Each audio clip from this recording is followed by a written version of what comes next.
So welcome to the third class, to the fourth class, I would say. So I can see many people joining in, and I know it's a Sunday afternoon. So a lot of good wishes on the occasion of Holi. Hopefully you enjoyed. For people in northern India, especially it's a big festival. So on to the fourth session, where we would go into more of HR analytics, because I was very keen to come to the point quickly. I mean, all this is good. Data, big data, and then when data starts making patterns and people start seeing things, so people who are companies which use data to their advantage. Now, HR analytics has not been used to the fullest, whereas marketing analytics, financial analytics possibly are more potent. So, and marketing is clearly the winning candidate because many decisions you can know of the demographics that they are potential buyers.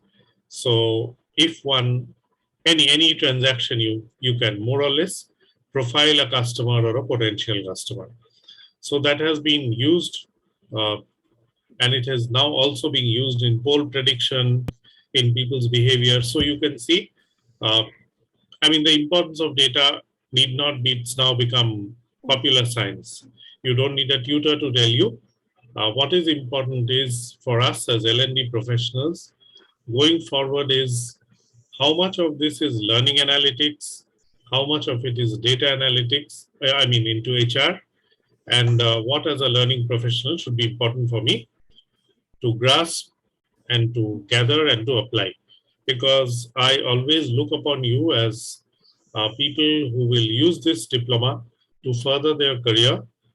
So again, good afternoon to all of you for the benefit of people having late. Do you have any questions before I begin on the last three sessions that we have had? Yeah, good afternoon, sir. Anil here. Yes, Anil. Yes, sir. Actually, we have discussed so many things about data, but the most important aspect, when we say that data is a new fuel, we need to consider data security as well. I think we have missed how to classify the data, what is public, what is confidential, what is sensitive, what is internal. Then the governance, how do we plan, what do we share on the backdrop of like we have got yeah, GDPR and the proposed data protection bill. How is it going to shape the way we are handling data? Correct. Thank you, Anil. I think that's a very important point. Yes, we didn't cover it in detail on data privacy, on data being compromised, data security breaches. So you have a company called Kindle, okay, uh, where I have a little bit of a footprint in the sense that I do some consulting because it's an IBM spin-off. Now there are so many companies who are good at it, and you know data is being stolen, and there's a fight over data, as you know, and how to build a private cloud, how to lock your data, what are the GDPR regulations. Maybe Anil will cover it, maybe not today, but I take that as a valid question, and I would like you to look into. Maybe I'll send something what Kindle did for a day. For example, if a bank, you know, there was a bank outage. Yes, sir. Recently, what RBI has proposed against Paytm that they were Yeah, saying that yes, the data has been leaked by Paytm, and that's why they have asked them to not onboard any new customers. correct. So there was a East Bank called in Turkey. Let me write it in chat. So there's a bank called IS Bank or East Bank, whatever you name it. So this bank had an outage, and Kindle, which is IBM has now hived off the GTS division. It's the Global Technology Services, the people who looked into network servers. So they had done this, and maybe I'll send this case study, which will be good.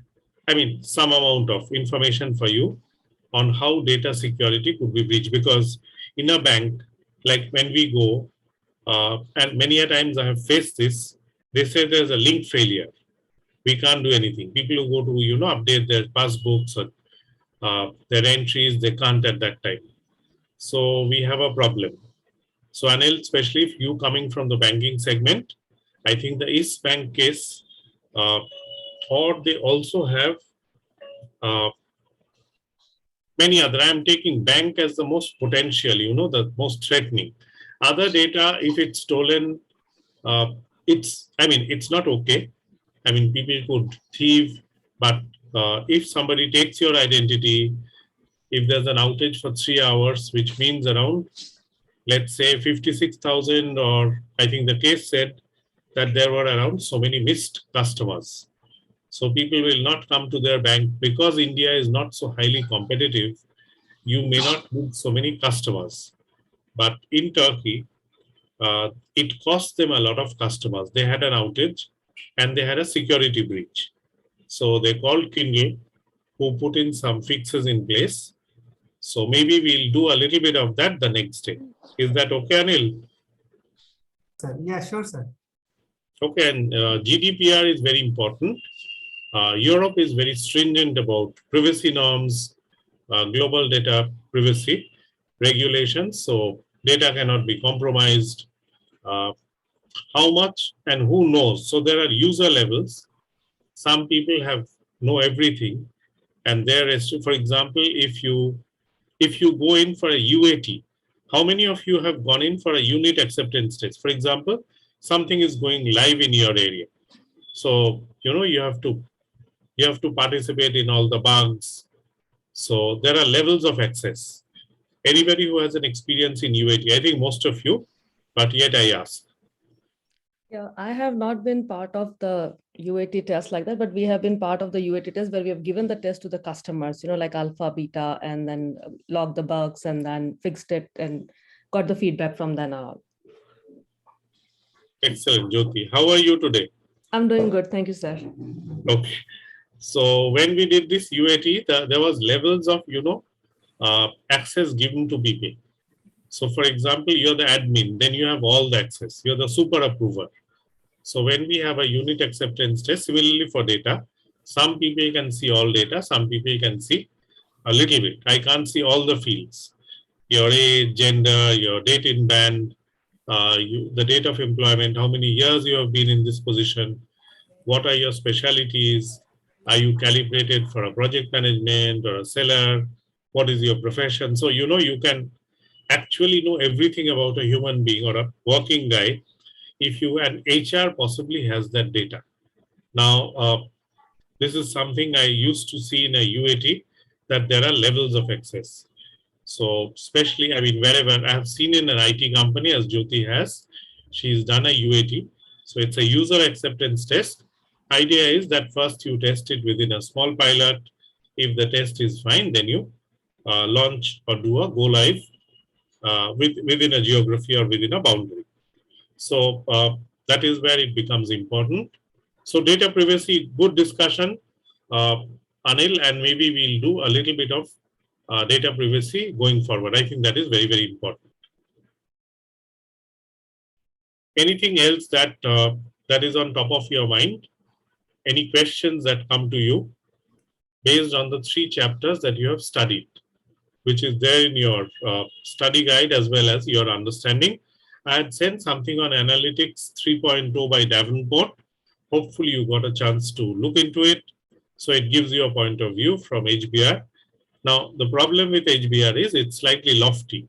It's not, fitting T to the syllabus which ISTD has.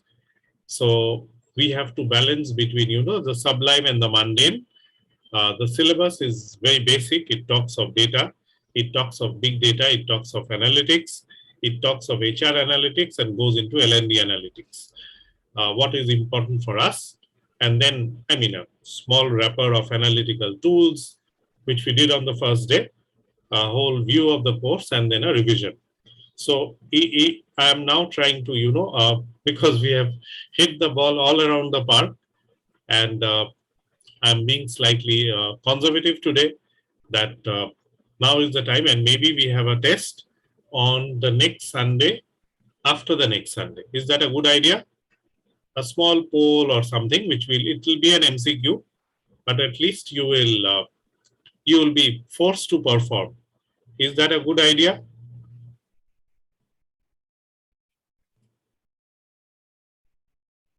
Okay.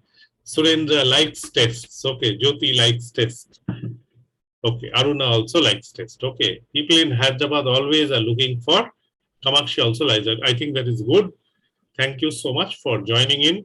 All of you who's joined in now. So we'll have this test on 27th is the next, the first Sunday in April, 4th April or whenever it is. Okay. So you have a 2 weeks gap and the syllabus is what we'll have covered till the next Sunday. So the first 5 classes will be over. On the 6th class, because the second half will have begun, like, the moon goes around once in a month. So one turn is over and time will pass. So it's good to take stock, maybe around a few questions, MCQ, and a few written ones. So we'll have a revision. I don't want to keep it at the very end at the 10th class that we do all the revision. Let's do a small revision on the April 4th. Thank you so much for your cooperation. So I'll go on to today with a little bit of a thought-provoking question, and then so we can have your presentations. I know there was something to do. Maybe some teams are ready. So if you are ready, it's good. We shall see. I just thought that today I'll spend a little bit of time on analytics, more into a little more into HR analytics, because the next day I plan to launch full the L&D, for which you are so keen that how can I use metrics, how can I use statistics into my L&D courses. So here is a question which I usually ask. If you can see the screen.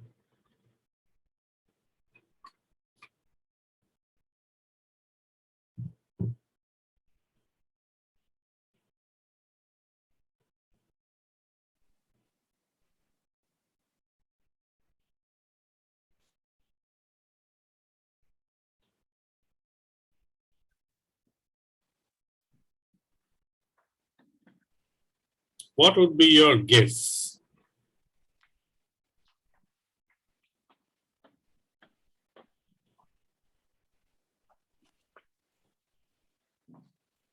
Do we have to give a number or some kind of assessment, the kind of purchase during in that area or something like that? I wanted actually the rationale. I mean, you cannot give a number. Exactly. The idea, this is the first thing, that you cannot give a number. Exactly. But what you can give is, and I have put it all across. So like Commercial Street is in your area. Yeah. Aruna has a Begumpet. In Calcutta, we have a Park Street. People in Chennai have Besant Nagar. So there's a Connaught Circus in Delhi for Kamakshi. There's a Paddington for people who stay in UK. And of course, Bombay, because I was there last week in Bombay. So I thought of Andheri. Okay. Now, if let's say, what would be your line of thought, Jyoti?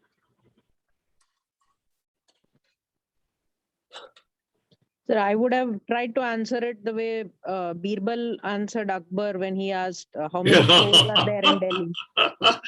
Okay, I think I know the episode, but please tell us. Sir,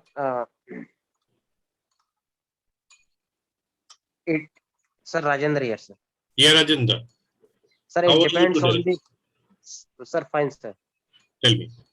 Sir, it depends upon the consumption of cigarettes. How it depends upon, sir. People. It depends on the consumption. I mean, how cigarettes. How people may how people consume, how much consume. Right. Okay. How much? There is a dichotomy there. When you say consume, do you call purchase as consume, or do you call smoking a cigarette as consume? Because there the data would be different. So ma'am, how data will be collected? No, so that's why I'm saying when you say consumed, you have to be more specific whether it was smoked or purchased. So It's smoked. So Cigarette then, butts will always be consumed, right? yeah. So we will have to start with So some it will assumptions. depend on Okay. Yeah. it will And depend on the then- number of shops, working day or a weekend. Okay. For example, it will depend on the on the Coffee cars. You're Number very of tensed and stressed out. You hold. shops around there. yes, people who are It's a, stressed it's out. a, it's a day Okay. question. So It's answer a daytime also or will be night time. Daytime or night time. How many smokers? Okay, that is the first metric. So in yes. Chembur, in that place, in that station, it was actually a question for Paddington Station. I should have made it slightly specific, but let's say it's a big area. Like Park Street is a road. Commercial Street is a area. Begumpet, I mean, you cannot have.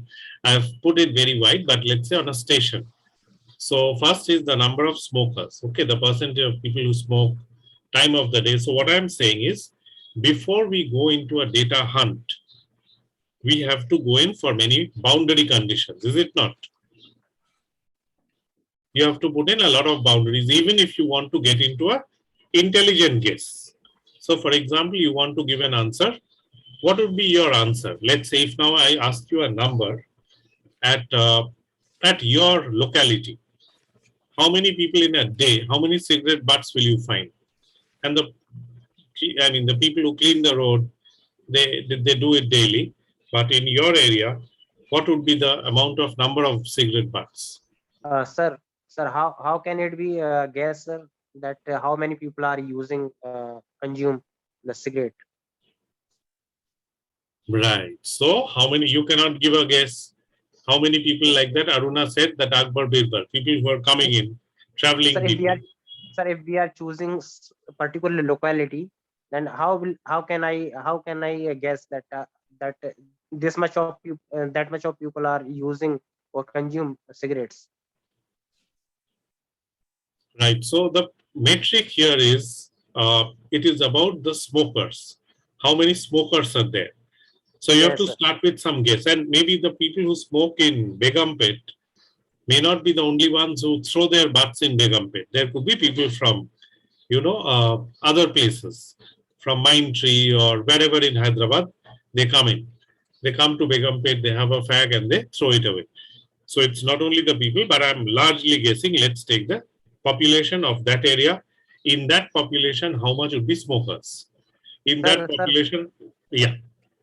Sir, can it be a guess or can come to know from the company how much supply is delivered in that particular area or particular shops? That may Yes, be that is also another boundary condition. But here I think if let's say infinite supply is there, okay, that there's no end to supply. So nothing can be guessed in this case. in this case, nothing can be guessed. But the only thing you can do is what is the percentage of smokers in that area? Okay, that is the only metric you have. And then in a day, how many cigarettes will a guy have? Right. How can come to know, sir, that how many smokers are there in the particular area? So this is, thank you so much. I think you gave all the logic of not coming to a figure. So this is difficult. Okay. This is difficult. And many a times we start hunting data like this.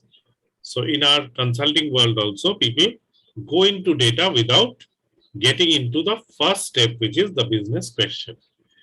Okay, I gave you this example. One is it's difficult to, but it's a thing which you'll remember for life. How many cigarette butts in Begumpet in a day, or how many in, let's say, Commercial Street in a day? Now it's difficult, but it is not impossible. There would be many suppositions. So important is to frame the business question. So we are getting into an 8-step model for HR analytics, which was coined by a person called Jonathan Ferrar. It's given in your book, but I think it makes a lot of sense to step through it today here. Now, when you frame the business question, so look, let's say I start hunting for cigarette smoking. How many smokers? Then in the smokers, how many guys smoke, let's say 10 cigarettes a day? How many guys smoke 30 cigarettes a day? and they drop it at some point in that place.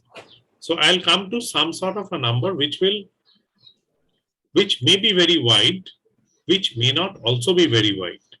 Okay, which is like as Aruna said, it could be like Akbar and Birbal, but there would be a method in that madness. But more than that, It's Gauri. why am I doing it? Sorry. Yes, Aruna. I'm sorry. I mean, wanted to say the same thing, that it was Gauri who said the. Gauri, sorry. It was Gauri who said it. Okay. Now, Gauri said, because that famous Akbar Birbal story, that if there are some less, then they have gone to their relatives. If there are some more, they have come from their relatives' place to Agra. So Akbar asked Birbal that how many crores are there in Agra? So he said 7,25,333. So then Akbar said, if there are a few more, he said, then their relatives must have come. If there are a few less, they must have flown to their relatives. So more important than this, let's start with the business question. Now, this is the first step, that why are we seeking data? Okay, when we do an analytics, and especially for people who are in business, now, are we wanting to increase our sales? Are we wanting to decrease attrition? Are we wanting to improve financial, I mean, let's say any metric? So we had done this session on metrics. What are good metrics? Are we trying to better our productivity? What is it we are trying? So this step must come first to avoid undertaking the wrong, so that we don't do anything wrong. Because sometimes, people get the data, but possibly this is not the question they wanted to answer. Does it happen many of the times? We get a lot of data and people act mindlessly, but this is not what the company really wanted. Do we have such examples?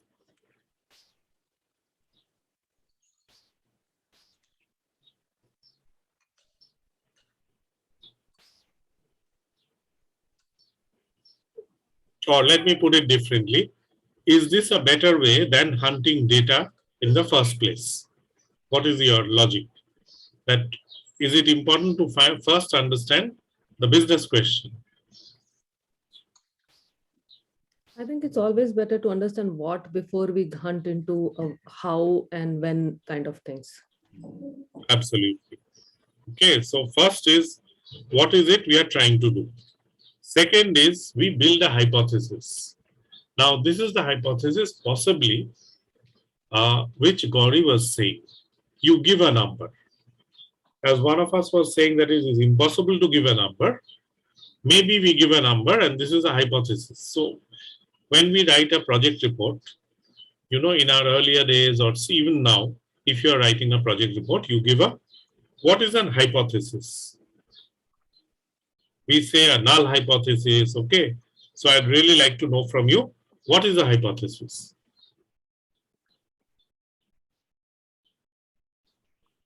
Sir, assumption. It's an assumption. So for example, and your assumption is based on what? On some numbers maybe that are not directly related A to cause or a case?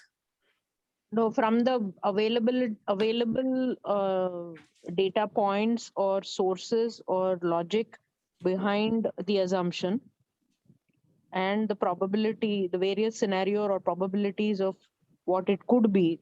So if it can be more than one, then you have multiple hypotheses, and if there is only one probability, then it would be a single one. Excellent. Okay.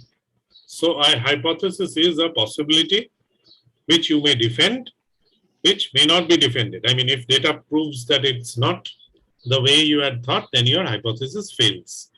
So strong hypothesis should guide the data gathering analysis. So we do some sort of a scenario planning, as Gauri said. It could be, let's say, I say that, so many people smoke, or I give a number of 500,000, or I give a number of 5,000. Now that may be wide off, it may be very close. So first we build a hypothesis. Building and clarifying a hypothesis is important for testing beliefs about the causes of business issues. So for example, you have a business question that our sales are declining. Now one hypothesis is our competitors are strong. One hypothesis is our product is bad quality. One hypothesis is we are highly overpriced, which we always had a problem in IBM and now Kindle. Okay, everybody says that, okay, you're good, but you're too expensive. So I'll not buy from you. So when you try to solve any analytical question, you will have to come to a few hypotheses. Now, after this is where we start the data gathering scenario. Now, what will you do in data gathering? How do we gather data?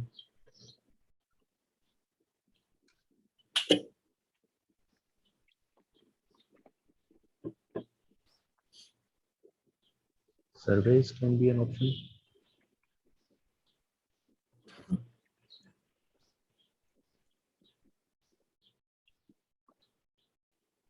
How do we gather data? Through survey. Am I audible?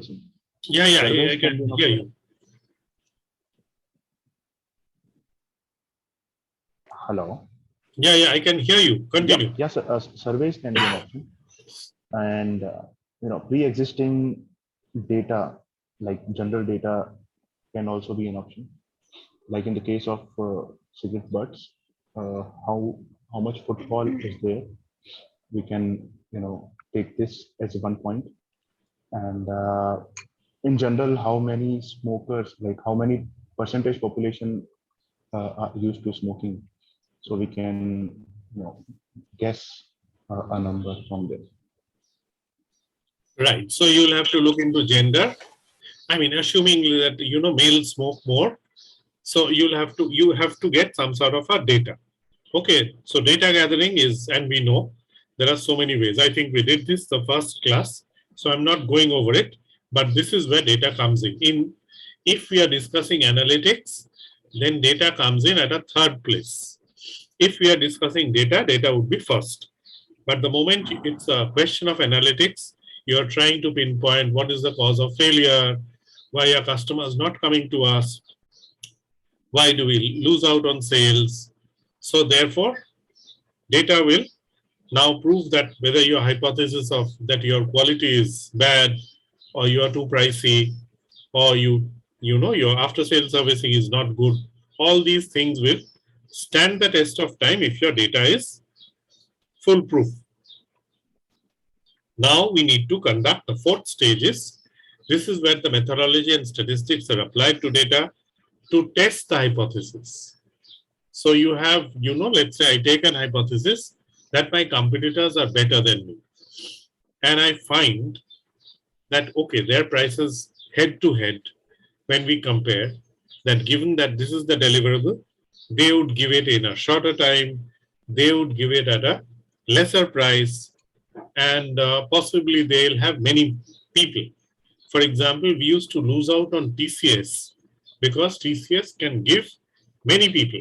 We did not have so many warm bodies. Okay, so plus there's an it's an Indian provider. So Indian clients would prefer TCS. They would think, IBM is global, so etc. So now this is based on data. And this we have seen with, let's say, in your company, you'll have seen. Any of you, did you conduct an analysis of why you are losing out? I mean, at a company level, on any metric, to your competitor, or why are sales being lost? Any sort of data analysis you did, I would be very keen to know, in case you did. So Some sort of yeah. So in Herbalife, when we were working at that time, there were a lot of issues. We were not able to get a lot of new customers.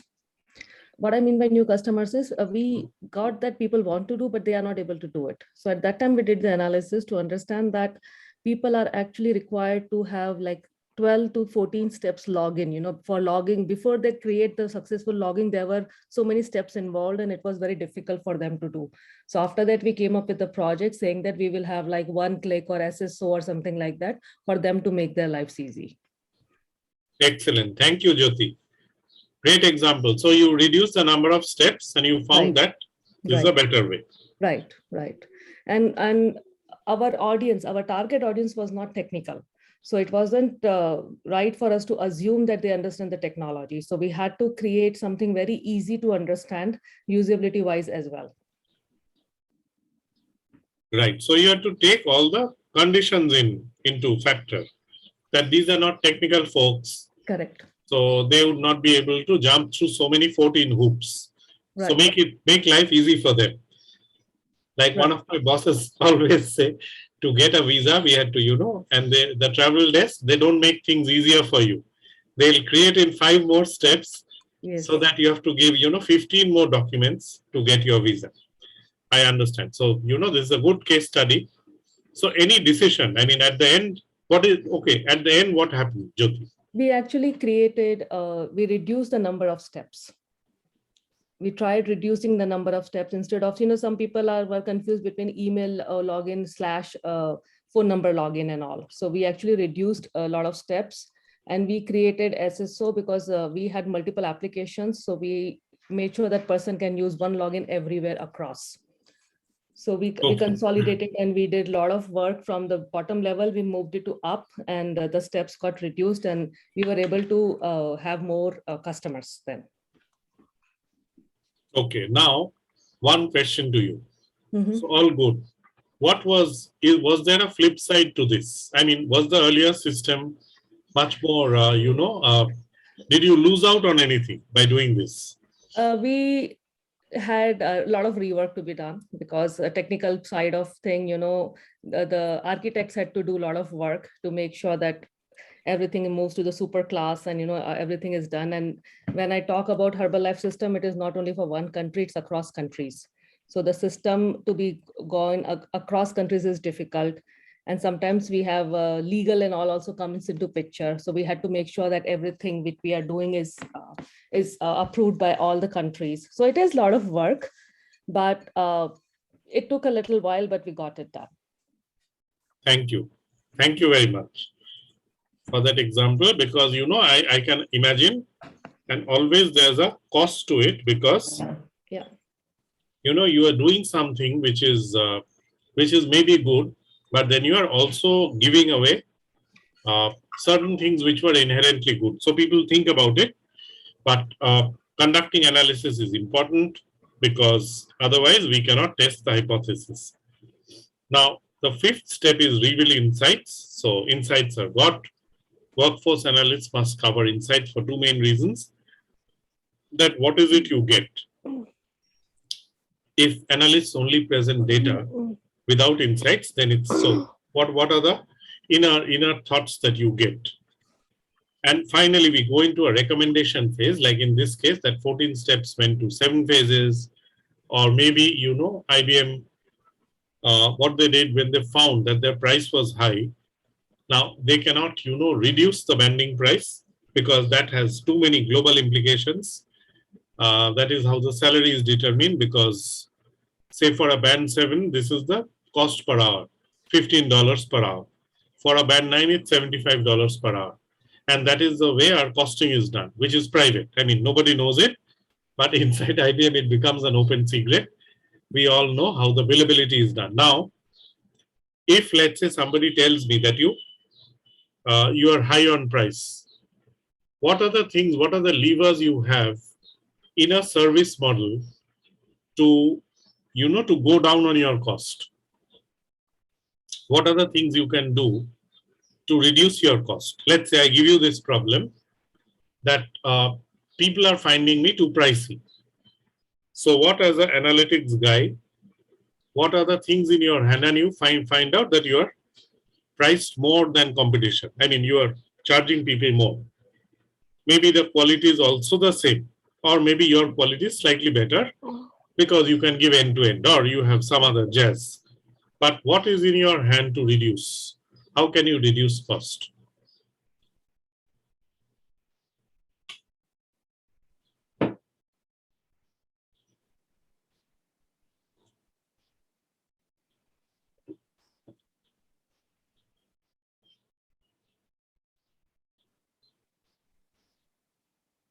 Any thoughts on how you can reduce cost?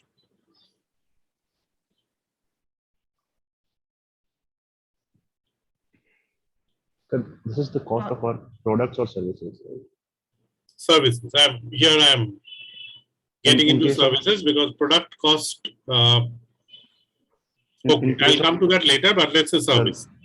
in case of services, maybe the service itself can be reduced or the quality of service can be reduced. Like there is no other way of doing uh, as far as I know, and I would like to know more. Okay. In case of products like the quantity again, in case of services, if we are into cost cutting, the quality will go for a toss, and for products, the quantity will definitely go for a toss. Or maybe we are going into some loss making. Right. So these are difficult questions. Thank you, Gaurav, for attempting. So, for example, I outsource it to somebody. Okay, I, put a vendor, uh, and the vendor is cheap, and therefore that is one way to go. Or maybe I don't charge them the software license. I take it on me. So there are ways to reduce cost, but at the end, does it really help? So, what is required in an analysis is to find out insights. Insights in the sense that what would be your recommendation as a business leader and to your project sponsor that, okay, we can go down on cost because I have found out we are high priced. So costs come from people, costs come from your deliverables. So which element we have to do a costing analysis. So there would be a costing guy or a commerce guy involved in this. He'll say these are your cost items. What is the cost takeout? So this is where you can take out. So it requires a layered approach. So that is what I'm saying before you recommend. This could be one. Or the question could be that we are losing out, our products are not high quality. So some problems are, slightly easier. Some problems are very, very difficult to, because the recommendations are also very tough. And finally, get your point across. So this 8th step, I found this all and I have a moment of truth. As you communicate the outcome of your project to the sponsor, so there will be, I'm seeing a chat. So just let me, yeah, listing possible solutions. Okay. Pooja, did you want to say something here? I Yeah, think this, what you were talking about, no, that we were talking about the revealing insights discussion, no. So it's like more or less like so listing out the possible solutions that are there and then putting them into possible possibilities over there. yeah. So this is your, thank you, Pooja. And Pooja, do you work in an L&D space? So L&D is a part of my profile. It's not a complete profile. I'm no, it's a partial part of my profile. So I'm not looking into a complete transformation into L&D professional. Okay. So when we do these projects, I mean, when there's an analytics project, let's say, what is it that you will finally present to the board? I mean, to the people. Let's say you're saying 3 things. You say that we are high priced. This is where we could take our price out. So one is a make versus buy, that we don't make it ourselves, because the moment we make it, and this I know in IBM, for example, why do we go into Coursera or all these other vendors? Now there are plenty of people who could make a content. So it was felt that it is taking a lot of time. Wherever it's off the shelf, where it's easier and where your privacy is not really compromised, give it to somebody who's doing it. Like, certifications, Agile, Scrum, many people can make out these courses. And maybe if you want to get into this space, you'll be very high priced. So what is your final recommendation? That let it out or do this. So as you said, this is the moment of truth or your recommendations of the possible solutions. Now, how you do it is an art. Like Pooja says, list possible solutions. People who can do it well. So this is again the storytelling and the visualization, etc. So I have seen people not using slides. I have seen people using mural. Okay, the whole room or the whole wall is covered. So in Australia, I don't remember the client's name. They had not used any slide. They had used the whole room to draw a lot of pictures showing them that this could be the solution. So I'm not getting into that. And now storytelling has become an art. It's become a subject in itself. So how good you can get your point across. So this was the 8 stages of, this Jonathan Ferrar, who talks about the 8 stages of HR analytics. Okay, this was the original, the 8-step model for HR analytics. So again, just to reframe, first is the business question. What is the question that you need to answer? Build an hypothesis, like I gave the example of how many cigarette butts at Begumpet or, Connaught Circus. Then gather data, either your hypothesis stands or it falls. Conduct an analysis, get insights, start getting into recommendation, get your point across. So what we did, and here there was I got something from a person who was an English speaking person. So I remember this and I wanted to share with you. Normally, is there a difference between fact and finding? People say I've got a fact. Some people say I've got a finding. What is the difference between a fact and a finding? Fact is proven by and backed up with some data. And finding is? Findings is are like supported doing by research. facts. Yeah. Findings are supported by facts. Okay. So this person, I remember, he said that I am a native speaking English, and he said that there's a difference between fact and finding. So I wanted a slide that facts are individual data points, like annual sales revenue or profit margins. It's a fact that somebody said something. Okay. So this is a fact. Findings are patterns. Okay. Here I would like to, you have said the same thing, but maybe just, say it slightly differently. So findings are aggregation of facts. So fact is a single strand of, something which has happened, which is a true statement or a true data. Finding is that it's an aggregation. For example, you say 45% of the managers are not aware of the company's mission statement. Now you go to conclusions. Conclusions are a finality. Based on facts, findings, then we go into conclusion. And you have heard of so many things earlier that conclusions lead to wisdom, they lead to truth. I'm not going so far. I'm saying that facts lead to findings, findings would lead to conclusions. Usually, business problems are opportunity with a so what impact to the client. For example, I say that if you adopt SAP, you will reduce X% of your costs. Or if you automate, this is what will happen. So usually we give a picture that the client will not bleed anymore. There'll be his increase in sales. He'll get more customers, etc. So that our point is accepted. They're derived with creativity and insight. So what happens if, the lack of awareness of here they have taken a mission statement. So if managers don't know the mission statement, large percent is hindered by the ability. Okay. So if I don't know the mission statement, I actually don't know the strategic vision or the goal. So that would be sort of flying blind. So that is the conclusion. So as a result, what would be the result of this case? So for example, your managers don't know the mission statement or many of them. So what would be your action point? Your conclusion is that 45% of the people don't know, and therefore it's hindering our getting into our goals. I mean, realizing our goals, because most people don't know from where the goals come.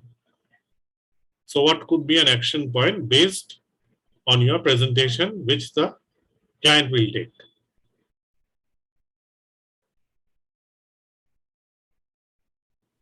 So If it's one can say create an awareness by documenting a handbook and asking all the employees to go through the mission statement and all, and all the policies as well as the mission statement, and then create a small test again to make sure, as we do have an induction, we get handbooks, right? It's just pertaining to the mission statement part, if the person is not aware of mission statement, because we normally all of us just read and leave it. and we really don't understand it. So that's what maybe I don't know whether I'm getting it right or not. Of course. Okay, you got it right. So what happens? It's like a ISO 9000 audit where you find non-conformities. People who doesn't know the quality policy. So what will you do as an action? As Aruna has said, maybe do a refresher, maybe do a visioning statement. This is what the company stands for. We want to quadruple our profits for, like Disney says, we want to entertain the world. So if Disney's managers don't know, they make up or pixel movies, those nice movies, but they don't know the mission or the vision statement. They know that they have to do this, and many of us actually are. We are not bothered about mission or vision because it doesn't impact us. It's too high up in the air. So I'm not bothered. I'm bothered about my work. So this is a typical problem. So what will I do? I'll evangelize that what is the mission and vision Disney stands for. So I'll say Disney wants to entertain the world. So that has to. Okay, Jyoti has a raised hand. So Yes, I was just coming to this, that the action point is, as Aruna has said, more about letting people know what is the mission, what is the vision, and why it is important to know about the vision statement so we can get into our annual goals and that they make more meaning if we know the large picture. Yes, Jyoti. Right. So I was just trying to add to Aruna, another solution can be to actually put the banners, and, sometimes companies have those flash, screens where they can flash it. Then companies have the corporate PPT formats that they are supposed to use. So all these kind of things can actually be included in that, where you cannot use any color you want or any tagline you want. You have to use only the corporate presentations. So awareness can be spread like this as well. Absolutely. So either flashcards, some way that it's, it acts as a ready reckoner. Yeah. So some companies do it. I get your point, Jyoti. Thank you. Some companies do it very well. So that it's always like we used to have 139. So one purpose is to be essential. Now I still remember this. IBM's only purpose is to be essential. What was three? Three values. Okay, honest, I think. Innovation that matters to the world, integrity in all what we do, and the third, three values. One purpose, three values, 9 practices. So of which I liked one, treasure wild ducks. Okay, let wild people be. Now that was never a vision statement, but that 139, any IBMer will know. That 139 is one purpose, be essential. 3 values will guide me. Out of 3 values, there'll be 9 practices. It's impossible to remember everything, but at least the guy will remember like we remember our school prayer. Okay, so it is a difficult situation, but at least we can make a try. So that was, thank you so much for your contributions. I just took on a simple exercise, like, something as simple as people not being able to voice their company's mission statement because it has undergone a change. Here it's a new mission statement. And finally, the recommendations are, as Jyoti and Aruna has said, put a flashcard, evangelize, run a training program, etc., so that people know. So this is the 8 steps, and it is given in your book. It's known as Vizier. I incorporated, or I think that is where it came from, but by a book from Jonathan Ferrer. I like this because we use this willy-nilly in our work also. So what we used to have, and this is again, I'm digressing a little bit. So this was known as an issue-based consulting framework, where I found a parallel. Now, we used to do consulting since we were part of a consulting organization. So on the x-axis, there's a business solution. Okay. So usually Americans like a 2x2 matrix because it's easy to understand. They don't like anything beyond a 3x3 because then it becomes very, very complicated. On the other hand, you have customer perception of problems. So for example, your problem is known. Okay. And it's a structured problem. So in an IT scenario, you'd possibly do a package solution, an ERP, let's say an SAP or an Oracle or a BAN or a PeopleSoft, which fits in. So this is very much there. For example, you want to do something, The complexity is known. Solution is also known. Now you are going into, for example, an unknown business solution. You have to customize, but it's a structured problem. So, okay. So one man, there's a thing which I learned in Singapore before I go any further. What is the difference between a complex problem and a complicated problem? Or let me put it the other. What is a complicated problem and what is a complex problem?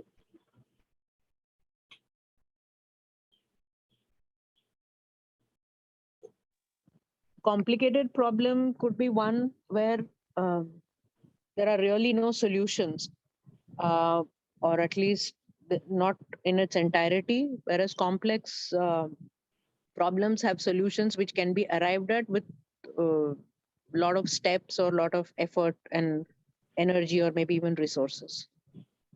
Okay, I think you're on the right track, Gauri. Only the other way around. Any other answers of complicated and complex? Complex may be more in depth, with a lot of components and attachment, to it. Complicated will be something for which we have to really work out on the solution. I am assuming the solution for complex may not be very complex, but because the system has too many components, it becomes challenging.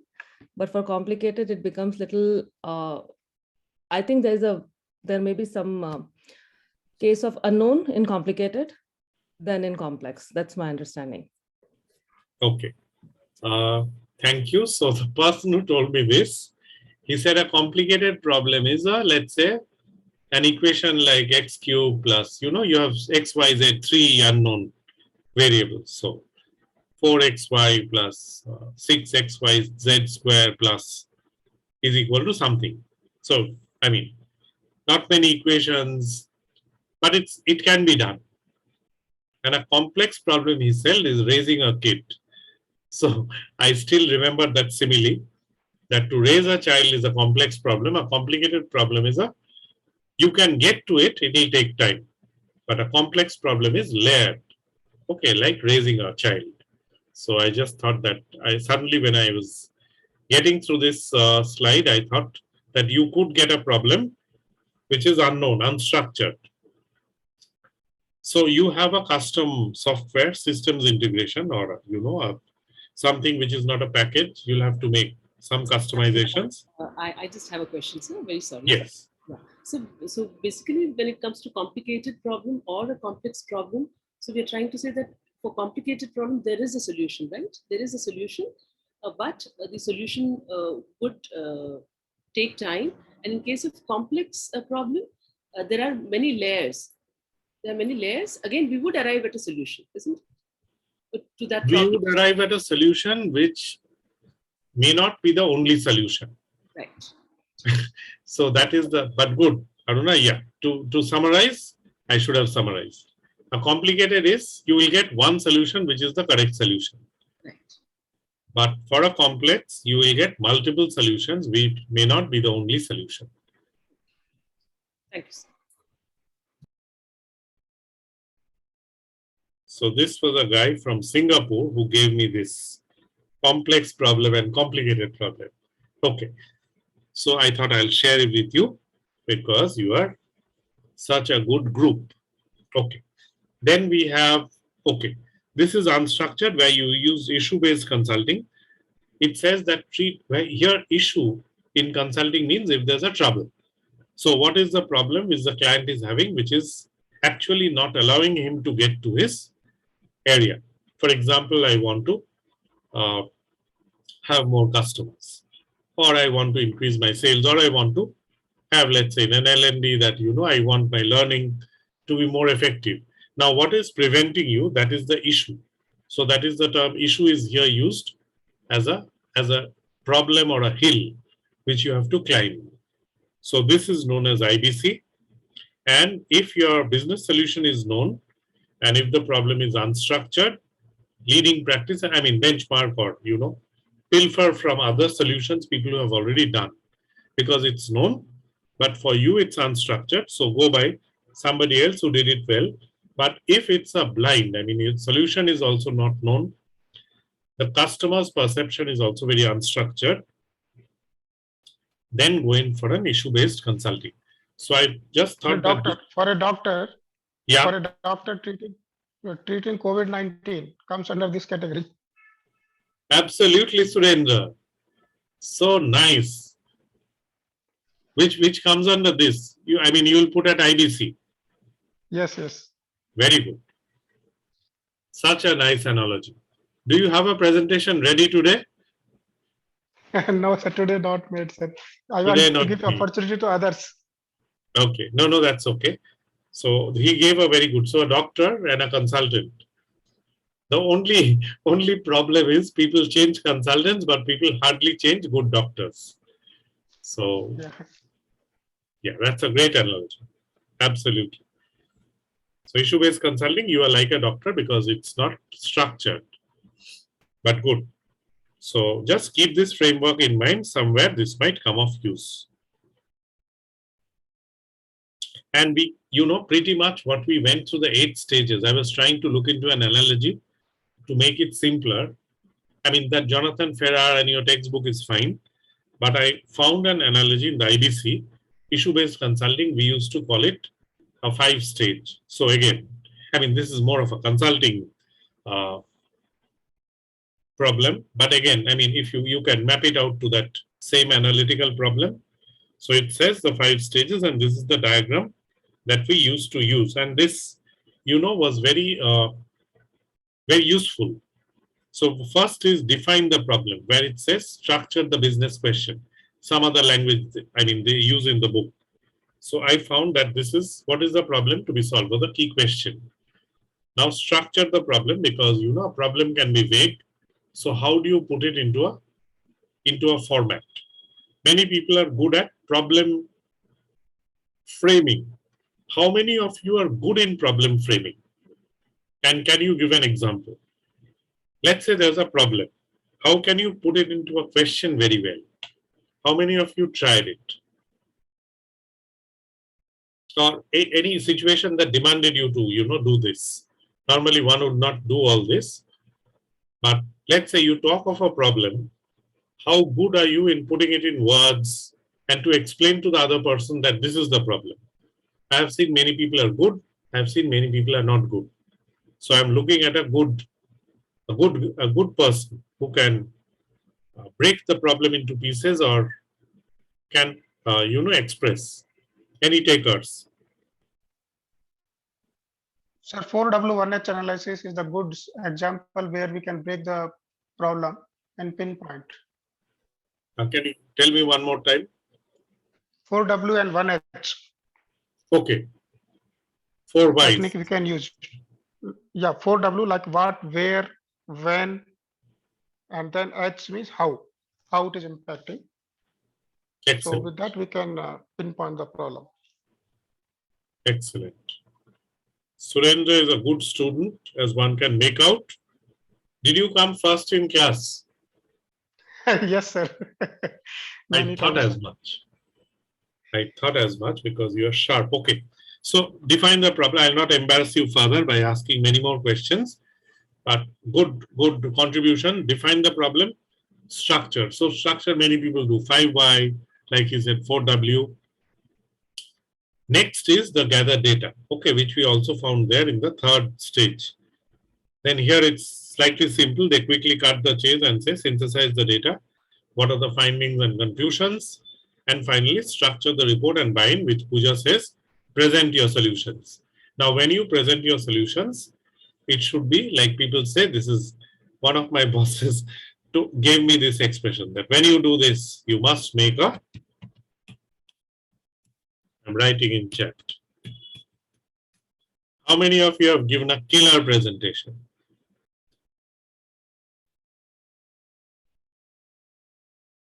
Or what is a killer presentation?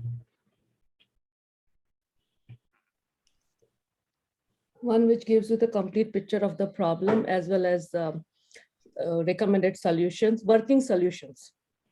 Correct. Which is unput downable. I mean, nobody can trash your. Yeah. So good. So structure the report and accept a recommendation. So this is the IBC framework, which Jonathan Ferrar, which I learned that has an 8 step. But I think this is good enough. If you like it, do you find the IBC framework good? And this diagram good, the one which we saw earlier, like the one which our friend said, you know, that it's like a doctor. Sir, can you please explain this diagram again? Okay.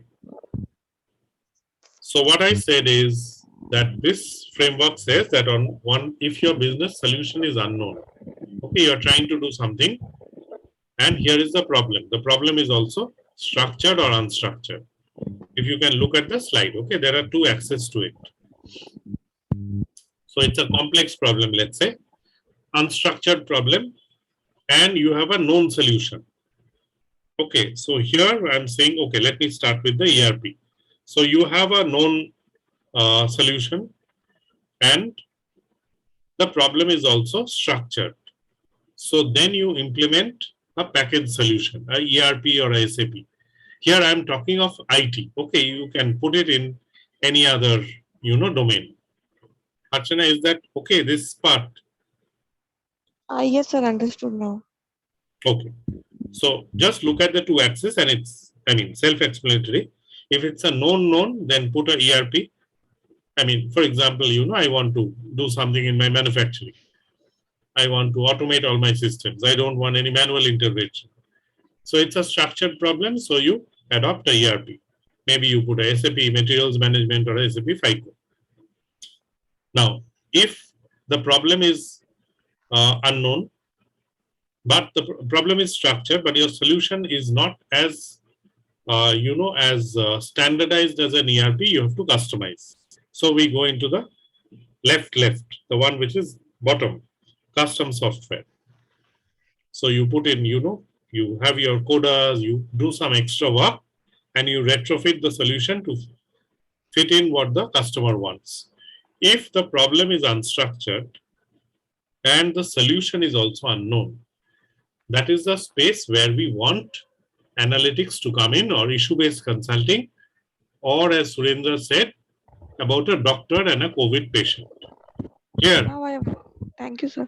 Okay. So I think you got it. But good. Yes. Finally, some perspectives. Okay, this was a study from the CHRO. It has been given there. Not that it makes terrible amount of sense, but I thought that, you know, it's important to put in that at the C-suite, how does the CEO and the CHRO tango? So, okay, here's a question to you. Of, let's say these are the people. Let me stop sharing for a minute. Presentation based on last day. Jyoti, are you your team or Guru Raj's team or Surendra's team? Anybody who's did give a try on, I don't remember what was the homework. I think we had given on that case study. One was HR, one was marketing, analytics, some sort of, I think it was like this. Any team which wanted to say something.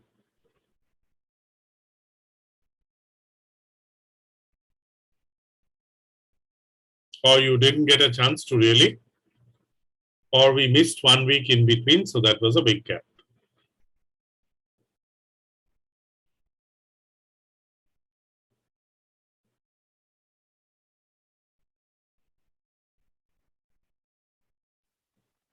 So this is what we had said last week. I'm just digressing for a minute.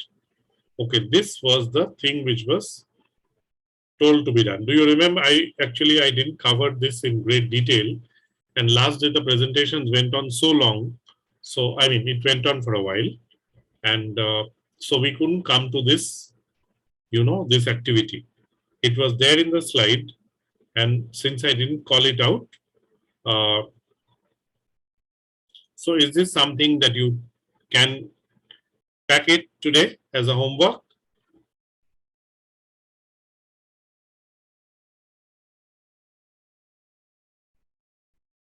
How do you apply analytics in a business function? And I think the table teams were focused on marketing, supply chain, finance, operations. I mean, you take any one and a 5-minute presentation on an approach using analytics to bolster business. Pretty simple. Many of you did it in some other ways in your first two presentations, but if there is any thought, let me know. Okay, just an exploratory study. Are we clear on the ask?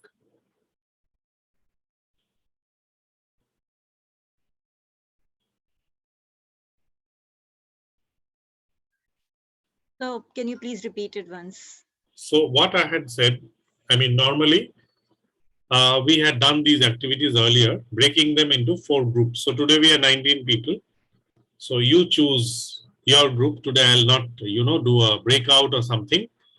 So what is that? How can you puja? So the exercise is, how do you apply analytics in a business function?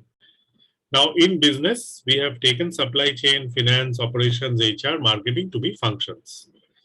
So what is it that you can do in these areas which will bolster your business? I have kept it very open. So for example, in HR, you want to reduce attrition, or you want to increase penetration of your training programs. More people, you reach more people. Or if you are in marketing, you want to increase sales, or you want to get into competition. How will you use analytics to help you? Are we clear? Right, sir. Okay. So this was something we did the last day. So I thought that, Jyoti normally is ready with a presentation, or Aruna is ready. But this time I don't think you got a chance. Okay. I was just saying, sir, we have that, to some extent, the Skinner's reinforcement theory. Breakout really work pretty well for us. Skinner's reinforcement theory. So Good. that's stimulus for us, the breakout rooms, the teams are formed and then we get up and we start doing it. The moment, we've been asked to make our own teams, I don't think we really put in that kind of effort to, reach out to each other and form a team and get into this. Very sorry about it. No, that's okay. So what I'll do is, I will, if your teams are already there, Aruna, the last ones, you connect, I mean, the breakout thing was more of a tokenism once, twice, but then beyond that, because Gurvinda tells me that, sir, you waste 10 minutes by doing this. Not Gurvinda, he doesn't tell me this, but I mean, now that your groups are formed, Right. or you could form different groups, but come with a point of view. Sure. We'll do that. Thank you. And maybe the next day we'll do a breakout. Okay, we'll do a small breakout to the next day. Skinner's reinforcement. Okay. I like that Skinner's reinforcement. Okay. So perspectives from global C-suite study.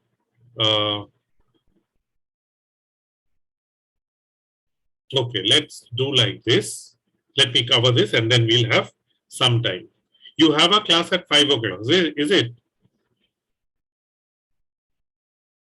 Yes, sir. You have a class of 5 o'clock. Okay.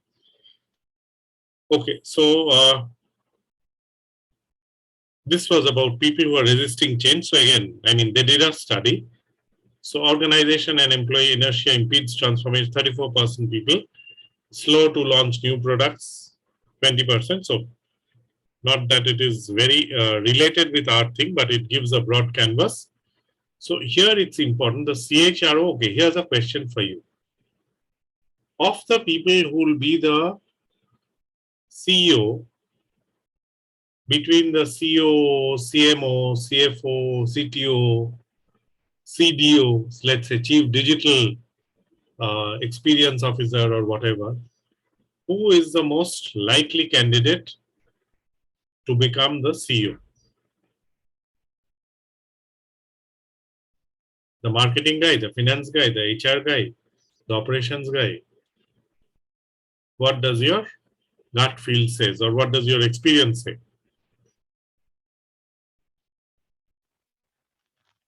The marketing guy? Good. Why should the marketing guy become the CEO? Because I think he understands the business well, and then he also understands the market and the customers well.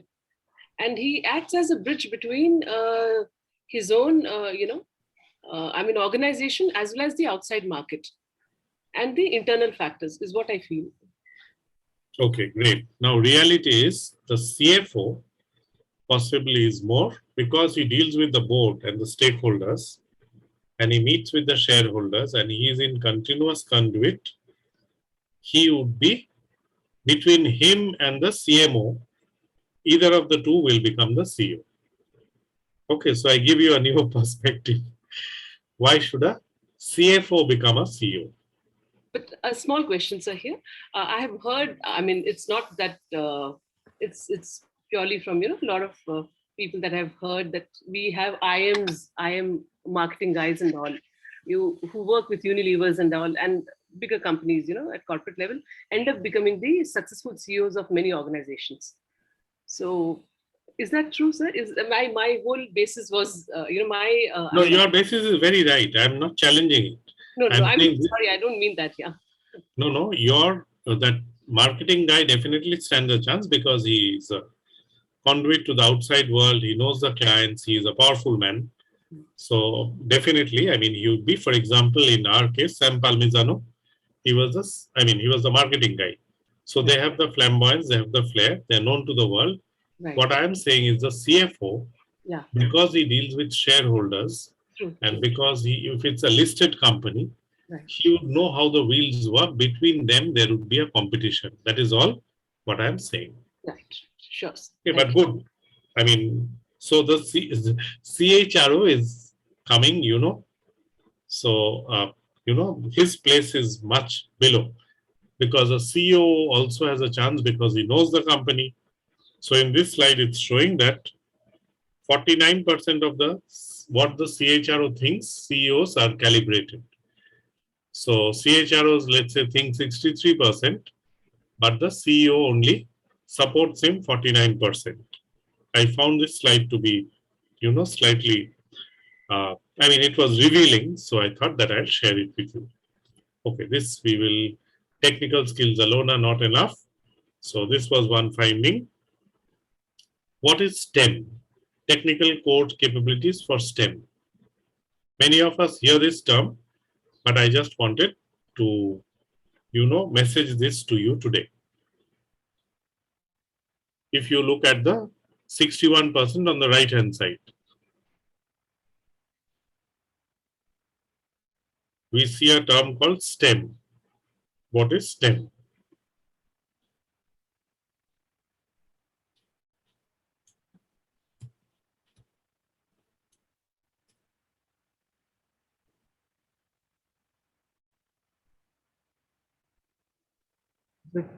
Science, technology, engineering, and mathematics.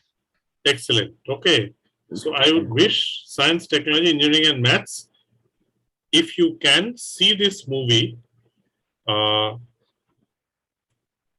this was sponsored by IBM, but not directly. Sorry, the spelling went wrong. Again, spelling wrong. Hidden Figures. So this was a movie which ran with La La Land and Ryan Gosling and I think Emma Stone. They got the prize for Oscar. This one didn't get the prize for Oscar. So if you get a chance, see this movie, Hidden Figures. It's about 3 colored ladies, how they stormed into NASA and built the rocket. So it was about ladies who got into science, technology, engineering, and mathematics, STEM. Okay, if you get a chance, do see the movie. It's slightly educational in the sense that it talks of science, technology, and that it was in the running for Oscar, but it didn't get it because it was not a popular movie, so to say. Gaurav, did you get a chance to see this movie? No, sir, not yet. I have just noted it down. I'll try and watch. Okay. So if you can, so this is, technical skills are not enough. So adaptable to change, etc. Okay. People want personalized learning. We get a lot of toys also, sir. a lot of, skill-based toys and all for kids and all, which talk about the same thing, based on the STEM technology or whatever, I mean, conceptualized by IITians. I mean, the basis is the STEM. Right. I mean, toys which make children think about maths and I got it. And all, Thank you. So, okay, top areas. I'm not transforming CHRO again. Slides, slightly bad visibility. Once it comes to you, maybe you can read it off. Okay, main crying headline is CHROs need to partner more closely with other members of the C-suite. So this is a common complaint. Now, why is HR analytics lagging behind? Okay, whereas marketing analytics, they are very razor sharp. They can pinpoint why we are not selling in the market. Finance will know why are we, how can we better our operating levers. Operations guy, they will know. But HR guys, though we know, but since there's no reporting, and there is one standard which I would encourage you to look into it, which gives the standard. This standard is known as, I never had the chance to. So we know of ISO 9000, this is ISO 30414, where it talks of HR reporting mandates that you have to report. Once you have to report, why is HR, away from the analytics is, like in finance, you have to report to the stock markets. Okay, there's an annual audit. Now, HR also there's an audit. But tell me in full faith, how much of these HR audits are done with great fairness? And I ask our SBI friend, because you must be having audits. So anybody who can tell me, what do you think of HR audits? I wash. Okay. Okay, that was cruel, but that is close to the truth. And therefore, since HR audits are, you are made to pass, that they'll, spend a certain amount of time, but they'll say that everything is good. So since there's no, it's sort of a compromise. Therefore, HR analytics never took off. So that is what the book suggests. I'm reading a book called Learning Analytics. Sorry. I'm sorry, it's at a very cursory level. I've seen the HR audits which are conducted are at a very cursory level. They basically target only on the documentation part and nothing much. Be it performance analysis or be it your what you call recruitment. Data and all that is different. But then when it comes to the audit part, they only look whether the documents are in place or not. And if the documents are not in place, they just write corrective action and leave it there. So at a very, very cursory level, it happens. Yeah. Thank you so much, Aruna and Gauri, for sharing this, because I have also seen more or less that it's done with a conciliatory tone that get it done if it's not there. So whereas, an audit or something, if it's for a finance, it is usually severe.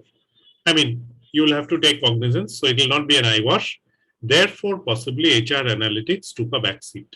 And therefore, other analytics functions were good.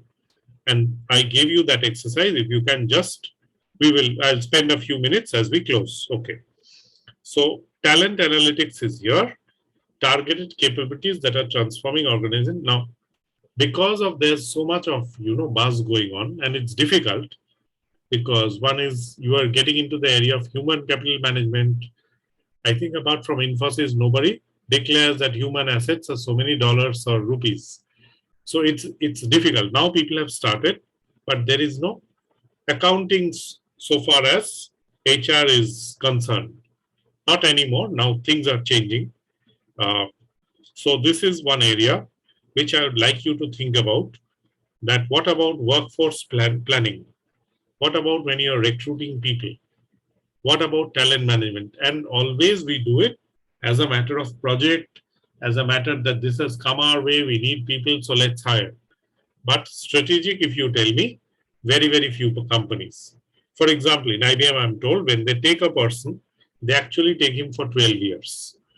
Because they say that I have put in so much of time and effort in hiring you. I would better have you for 12 years.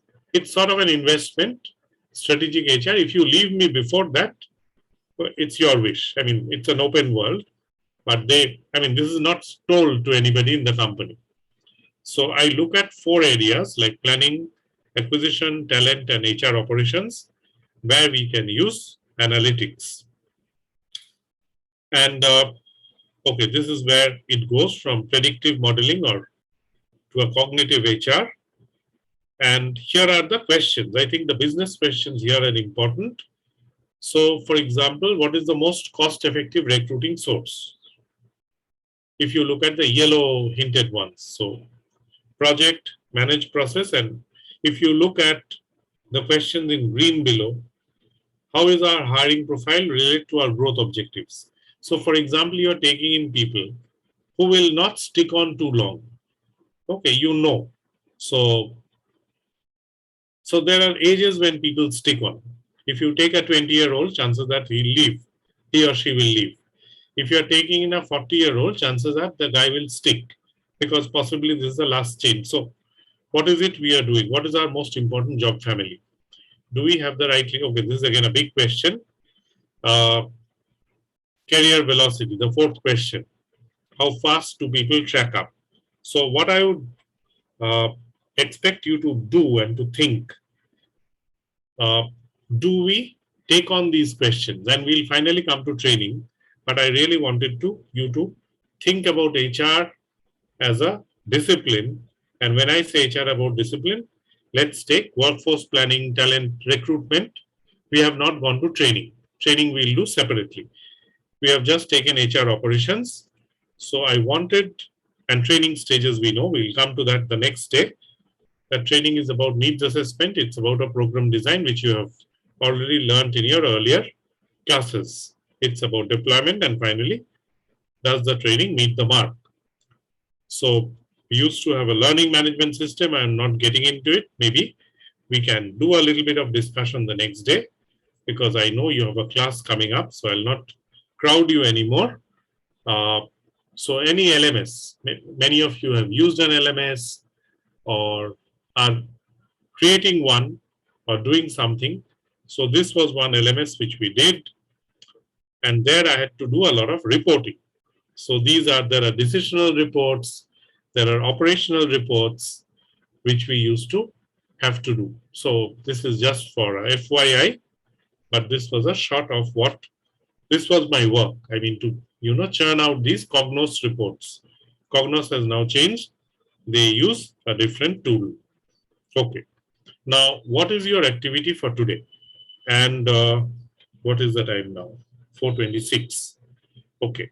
So to find key metrics, maybe Skinner's reinforcement today is teams assigned to work on L&D. One team take on L&D because we'll ultimately come to learning and development. One team take on HR operations. One team take on talent management. One team take on talent acquisition, which is recruitment. Okay, one is retention, one is recruitment, one is HR operations, one is training and development. What are the key metrics you could track which could lead to bold decisions? We are leading into human capital management actually, HCM, which is not told in so many words that we are learning HCM. But if you can just take a snapshot of this, and I'll just ask one thing. Gurvinder, can we do a breakout for 5 minutes?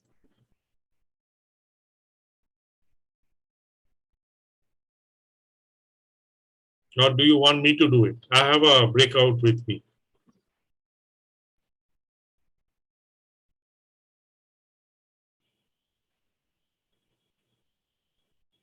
Okay, so what I'm doing is I'm breaking you into 4 teams. Is the drill clear? What is to be done?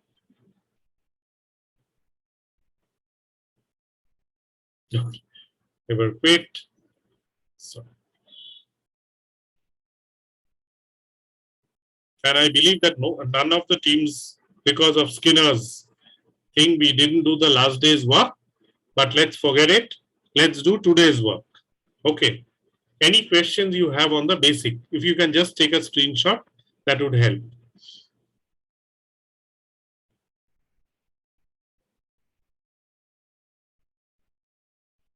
just a few key metrics on the 4 areas, on L&D, on HR operations, but done in a group so that you know your earlier presentations were very good.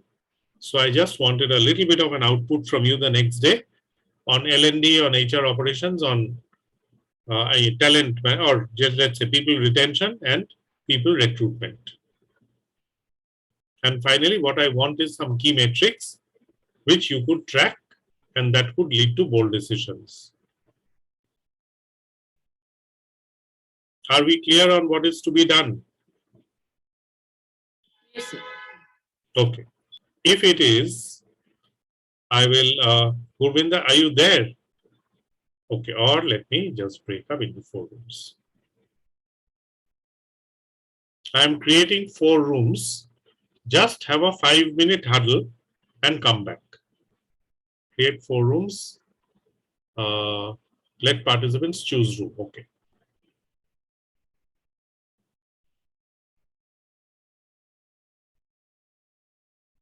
I've opened the rooms. You can join any room. If you see the room too crowded, go into another room. We'll just do this breakout for 5 minutes.